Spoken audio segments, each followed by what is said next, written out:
En juillet 2024, la dette nationale des États-Unis a dépassé le chiffre stupéfiant de 35 000 milliards de dollars, un chiffre ahurissant qui, malgré son énormité, reste sous-estimé dans le discours public. Mais comprenez-vous vraiment à quel point cette somme est immense? Son ampleur est presque insondable. Pour mettre les choses en perspective, imaginez ceci, si vous commenciez à dépenser 1 million de dollars par jour à partir de la naissance de Jésus-Christ il y a 2000 ans, vous n'auriez toujours pas épuisé 1000 milliards de dollars. C'est l'énormité d'un seul billion. Maintenant, réfléchissez à cela, pour dépenser 35 000 milliards de dollars à un rythme de 1 million de dollars par jour, il vous faudrait environ 95,9 ans. Certains experts tirent la sonnette d'alarme, dans les 20 prochaines années, cette dette toujours croissante pourrait atteindre un point de basculement critique, à partir duquel toute reprise pourrait ne plus être possible. Mais comment en sommes-nous arrivés à cette situation précaire? Au début des années 2000, la dette nationale a commencé à grimper, principalement en raison des dépenses militaires liées aux guerres en Afghanistan et en Irak. La guerre s'avère être une entreprise extrêmement rentable pour certaines entreprises et certains PDG, qui voient souvent leur richesse gonfler en temps de conflit. Ces personnes sont plus que disposées à assouvir leur cupidité financière, même si cela se fait au prix de la vie d'hommes et de femmes courageux. La dette nationale a encore augmenté avec la bulle immobilière alimentée par la cupidité qui a culminé avec la crise financière de 2008, une catastrophe dont l'économie se remet encore. Plus récemment, la pandémie de Covid-19 en 2020 a nécessité des emprunts massifs de la part du gouvernement américain pour financer divers efforts de secours, poussant la dette à son record actuel de 35 000 milliards de dollars. Ce chiffre est si colossal qu'il défie l'entendement. Pour mettre les choses dans une autre perspective, si vous essayez de compter jusqu'à 35 000 milliards de dollars, en comptant un chiffre par seconde sans vous arrêter, il vous faudrait plus d'1 million d'années pour y parvenir. L'ampleur de cette dette est tout simplement écrasante. Cet exemple illustre parfaitement l'ampleur stupéfiante de 35 000 milliards de dollars et l'ampleur colossale de notre dette nationale. Mais une question tout aussi urgente se pose, à qui devons-nous cette énorme somme? Réfléchissons un instant, on a presque l'impression qu'il s'agit d'une tentative délibérée de saper le dollar américain. Maintenant, examinons d'un œil plus large les autres nations aux prises avec des dettes nationales importantes. Le Japon, par exemple, détient le titre de deuxième pays le plus endetté, avec une dette nationale dépassant 13 000 milliards de dollars. Bien que ce montant soit inférieur à celui des États-Unis, il est immense compte tenu de l'économie relativement modeste du Japon. Après le Japon, l'Italie se classe au troisième rang avec une dette supérieure à 3 000 milliards de dollars, et le Canada a une dette nationale supérieure à 1 400 milliards de dollars. La croissance alarmante des dettes nationales dans divers pays s'accélère à un rythme sans précédent. Cela nous amène à une théorie inquiétante, mais plausible. Se pourrait-il que l'Antéchrist émerge du chaos d'une crise financière mondiale? Serait-ce la raison pour laquelle nous assistons à ce qui semble être un assaut systématique contre le dollar américain, pas seulement contre l'économie américaine, mais contre les économies du monde entier? Année après année, le fardeau de la dette des nations continue de gonfler. Et cela soulève la question, envers qui sont-ils endettés? Qui possède le pouvoir de maintenir les nations endettées à hauteur de 35 000 milliards de dollars? Qui exerce une influence aussi immense? Lorsque l'Antéchrist se révélera finalement comme le prétendu sauveur au milieu des troubles mondiaux, aux yeux des non-initiés, il apparaîtra exactement comme ce à quoi le monde aspire, un dirigeant qui promet la paix et la prospérité. Aux yeux des non-initiés, il apparaîtra comme le politicien idéal, celui qui apporte enfin des solutions aux problèmes les plus urgents du monde. Mais son attitude bienveillante et juste ne sera rien d'autre qu'une grande tromperie. Il est plausible qu'il se présente comme celui qui peut résoudre la crise mondiale de la dette. Ce faisant, il établira son propre système, la fameuse marque de la bête où personne ne pourra acheter ou vendre sans porter sa marque. Imaginez les ravages qu'une crise financière peut provoquer à l'échelle mondiale. Imaginez un monde mis à genoux par le désespoir économique, dont les habitants ont désespérément besoin d'espoir et de stabilité.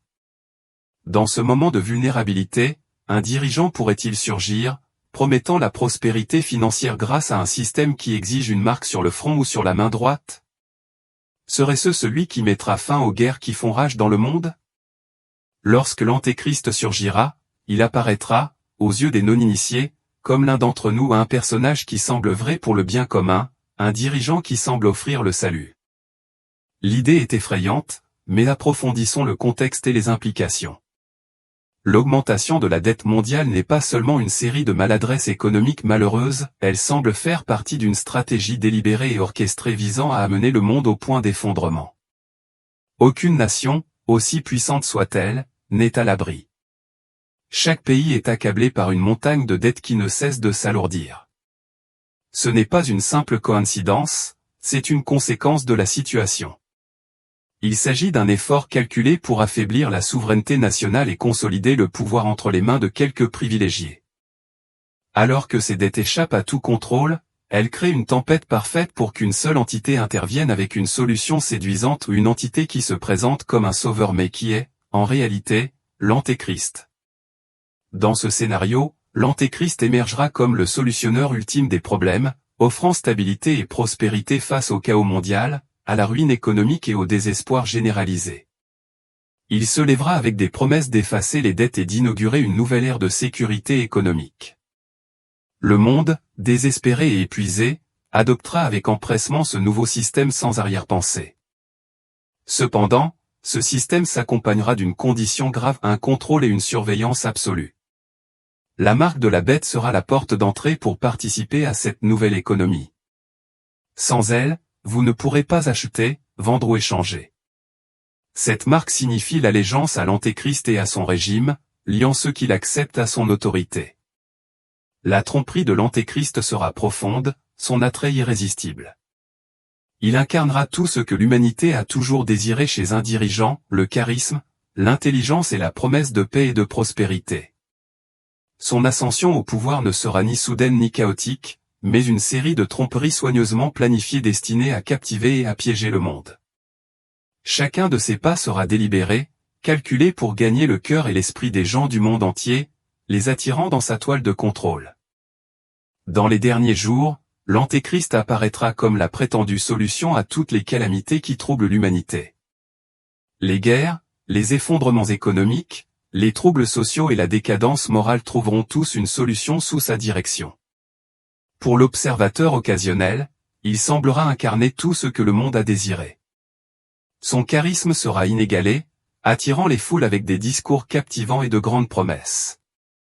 Son intelligence sera extraordinaire, offrant des solutions ingénieuses aux problèmes les plus urgents de la planète. Ses assurances de paix et de prospérité résonneront profondément dans un monde las des conflits et des difficultés. Cependant, sous cette apparence parfaite se cache un programme sinistre. Chaque geste de l'Antéchrist sera méticuleusement conçu pour tromper et dominer.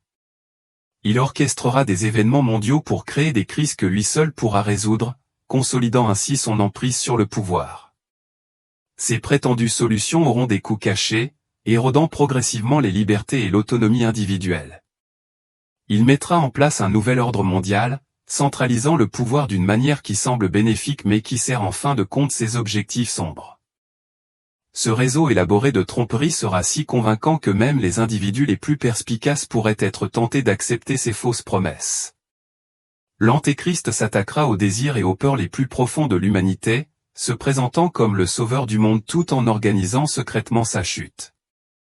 Sa capacité à tromper sera sans égale et son charme obscurcira la véritable nature de ses intentions. Le désespoir du monde pour un héros lui permettra tragiquement d'égarer les gens, de les éloigner de la vérité et de les piéger dans un piège aux conséquences éternelles.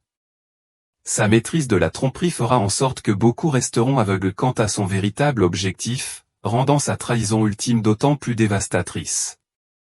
La Bible nous donne un avertissement sévère concernant la tromperie à venir dans Apocalypse 13, 16-17.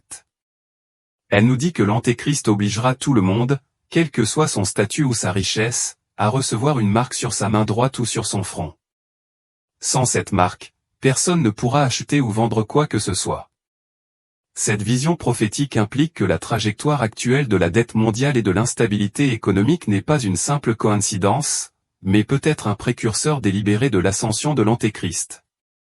L'escalade des crises financières agit comme un catalyseur, préparant le terrain pour son apparition. Alors que les nations s'enfoncent davantage dans la dette, leurs citoyens auront de plus en plus besoin d'aide. Dans leur quête d'une solution, ils pourraient se tourner vers n'importe quelle personne qui promet d'atténuer leurs souffrances, même si cela signifie perdre leur liberté et leur autonomie. Imaginez un monde où le système de l'Antéchrist serait pleinement opérationnel.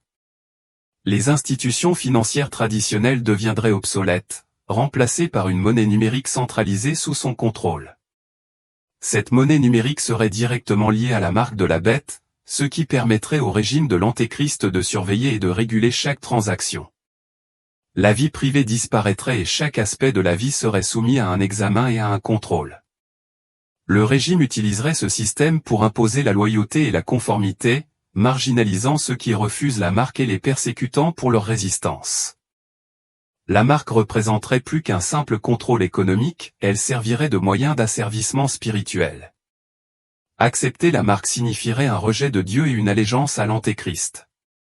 C'est le but ultime de l'Antéchrist, éloigner l'humanité de Dieu et la conduire vers la damnation éternelle. Nous devons saisir la gravité de cette situation.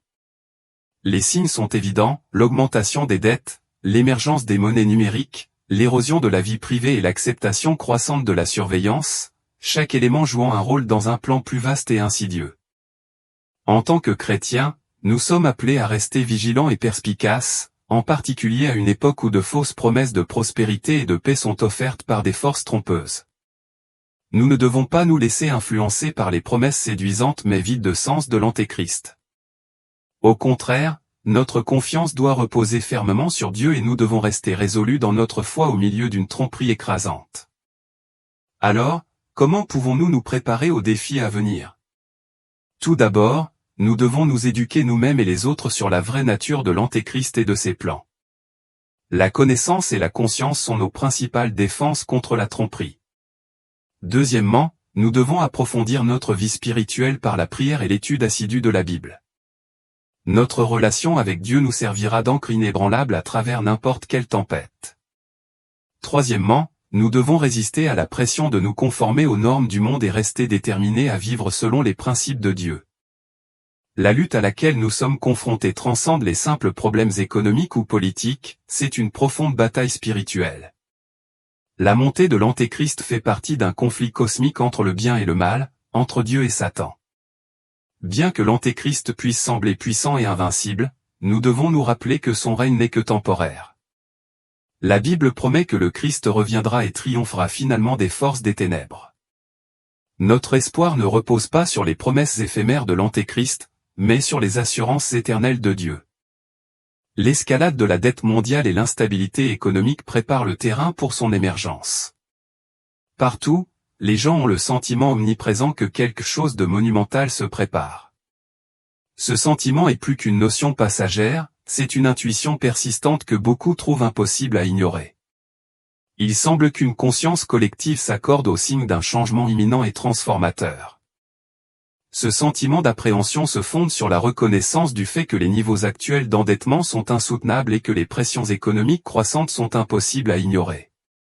Alors que la dette nationale des États-Unis dépasse les 35 000 milliards de dollars et que d'autres pays sont aux prises avec des chiffres tout aussi stupéfiants, il devient de plus en plus évident que ces fardeaux financiers ne peuvent pas être soutenus indéfiniment. Les économistes et les analystes mettent en garde contre un bouleversement économique imminent, et ce à quoi nous assistons pourrait bien être le début de changements profonds et inquiétants. L'immoralité s'accroît de façon spectaculaire, les normes éthiques sont bafouées et les valeurs qui ont jadis maintenu notre société en place s'érodent de façon inquiétante. Ce déclin n'est pas seulement un sujet d'actualité, il est aussi douloureusement visible dans nos communautés, nos écoles et nos lieux de travail.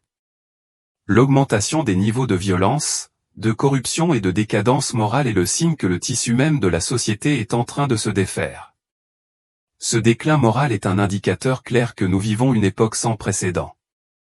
Les gens ne se contentent pas d'observer ces tendances inquiétantes, ils sentent activement que ce sont les derniers jours qui se déroulent sous leurs yeux. Le sentiment qu'un événement important et monumental est imminent est presque tangible. C'est une intuition incessante et lancinante que quelque chose de bien plus important qu'un simple ralentissement économique ou des troubles sociaux se profile à l'horizon. cette intuition est à la fois réelle et persistante, alimentée par des événements observables et une profonde conscience intérieure que l'histoire est au bord d'une transformation radicale. Pour les croyants, ce changement attendu est le retour de notre Seigneur Jésus-Christ, une espérance fervente qui résonne profondément dans leur cœur. Aujourd'hui, les chrétiens nés de nouveau du monde entier se retrouvent unis dans leur attente fervente, faisant écho à la profonde déclaration de Jean lorsqu'il conclut la Bible par ces mots, « Viens, Seigneur Jésus ». Ce cri sincère émerge des profondeurs de leur âme, reflétant un profond désir du retour de leur Sauveur. Jésus, qui a donné sa vie de manière désintéressée pour l'humanité, est chéri et désiré comme la source de l'espoir et de la paix éternelle. La pensée du ciel, avec sa beauté indescriptible et sa tranquillité éternelle, suscite un profond désir dans leur esprit. Alors qu'ils assistent aux événements qui se déroulent dans le monde, les chrétiens sont obligés de se tourner vers la prière, en résonance avec l'appel sincère de Jean, « Viens, Seigneur Jésus ». Cette prière est plus qu'une simple répétition de mots, c'est une expression profonde de foi et d'espérance.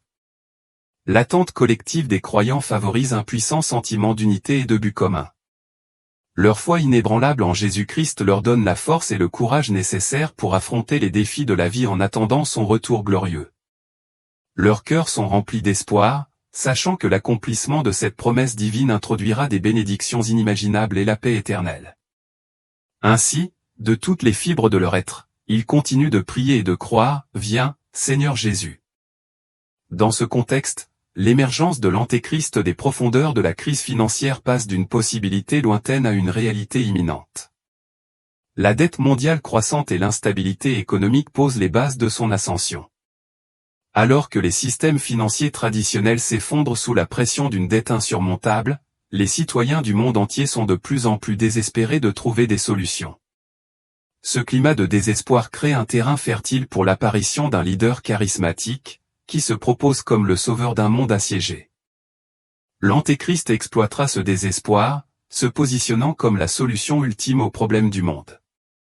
Les solutions qu'il propose semblent presque miraculeuses, promettant un soulagement des fardeaux financiers qui pèsent sur les nations depuis des décennies. Il se présentera comme un phare de stabilité au milieu du chaos, offrant la prospérité face à l'effondrement économique et la paix dans un monde en proie au conflit. Aux yeux des non-initiés, il apparaîtra comme le leader que l'humanité attend depuis longtemps, une lueur d'espoir dans une ère de ténèbres. Cependant, cette façade de bienveillance cachera un programme plus sinistre. L'ascension de l'Antéchrist sera marquée par une série de tromperies méticuleusement orchestrées, chacune conçue pour piéger et manipuler la population mondiale.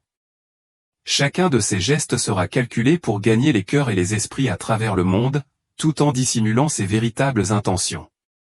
En tant que chrétiens, il est crucial pour nous de reconnaître ces signes et de comprendre leurs implications plus larges.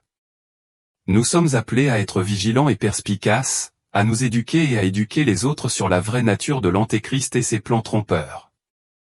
En restant informés et spirituellement vigilants, nous pouvons mieux traverser les temps tumultueux à venir et maintenir notre foi au milieu de l'obscurité croissante.